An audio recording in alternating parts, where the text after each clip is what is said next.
Want to see something scary? How about bloodthirsty Trump supporters cheering for dictator Trump right outside his rally over the weekend in Durham, New Hampshire? We looked at the authoritarian, genocidal things Trump said. Here is the proof that his followers are now falling for it as well. A right-wing host interviewing others at a Trump rally says, how many people support a day one dictator? This is Trump now. I'll only be a dictator for one day. And the MAGAs in the crowd raise their hands and cheer. The way they are is because they know when he comes back, it's game over. Day one dictator. Hey, day one dictator, because you know what? We gonna drill, baby, drill. Baby. Hey, how many people here?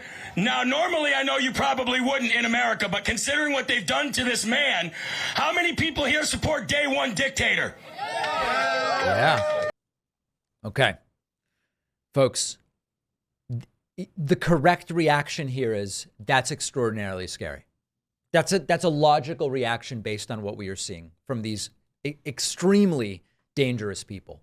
Here's a woman and a man at the Trump rally.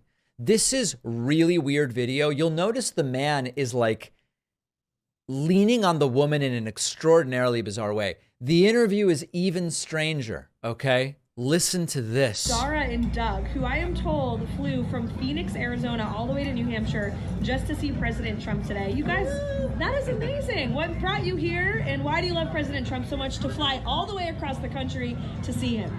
I've been following Trump since 2015. I started hearing his views on just the basic principles of America, and he shares Trump's views on the basic principles of America. This is one of these guys where if Luke Beasley interviews him, this guy collapses, probably ends up crying and running away. Believe in it, and he fights for us, and I want to fight for him 100%. Right.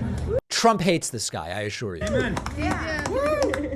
And Dara? He seems to really care when he's on stage. His presence of when he's talking to us, his patriots.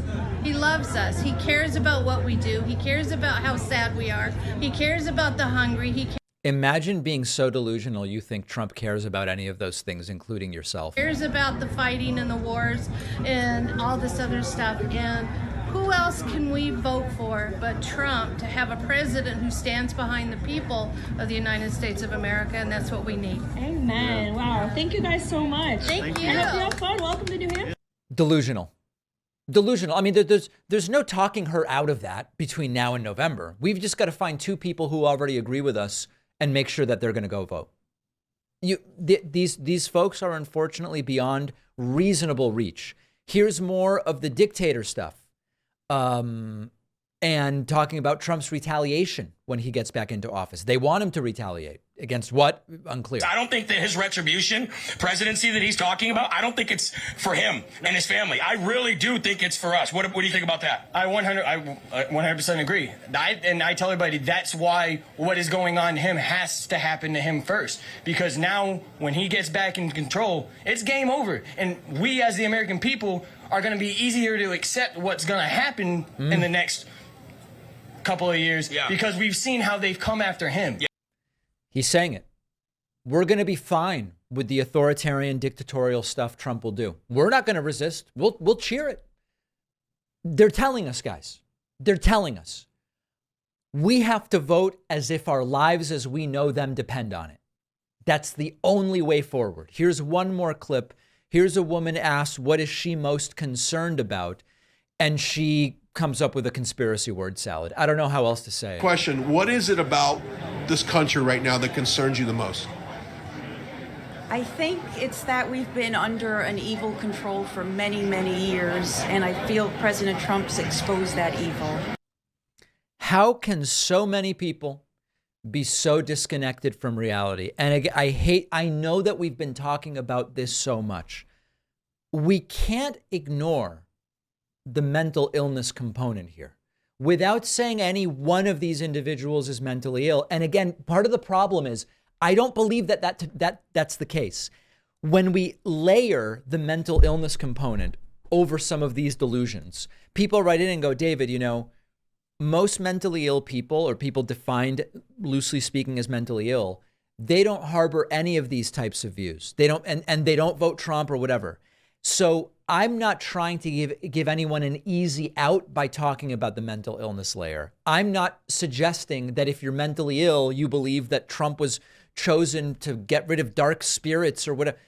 The point here is we have a reality in the United States as a result of education or lack thereof, the mental health access system or lack thereof, and political polarization. All of these things together have given us a big gray area that is filled with a whole bunch of people who just have ridiculously ignorant political views, a whole bunch of people who really should be getting access to mental health treatment and they don't have it, and an overlap where it's hard to tell whether it's one, the other, or both. That's the point. It's not, this is merely mental illness. If you give these people a pill, they'll no longer believe these delusional conspiracies. It's not about that.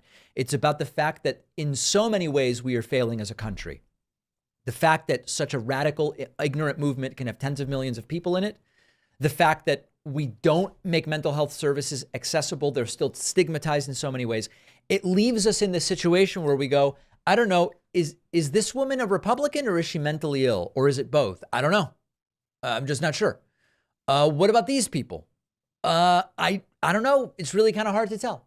And it's less about diagnosing any individual than diagnosing the systemic problems we have in the United States. And unfortunately, where we are today is that many political beliefs are indistinguishable from paranoid delusions, which would sometimes be treated with psychiatric medication. Medication would probably also help some of these folks. That's where we are. And I don't know where we go next.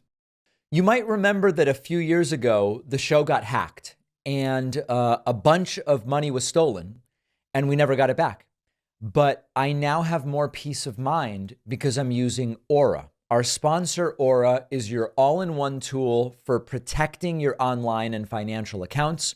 Aura alerts you anytime your personal information is found on the dark web or data breaches like social security number, login credentials, financial accounts, and you get super fast alerts if a criminal does something like try to open a bank account in your name or take out a credit card in your name.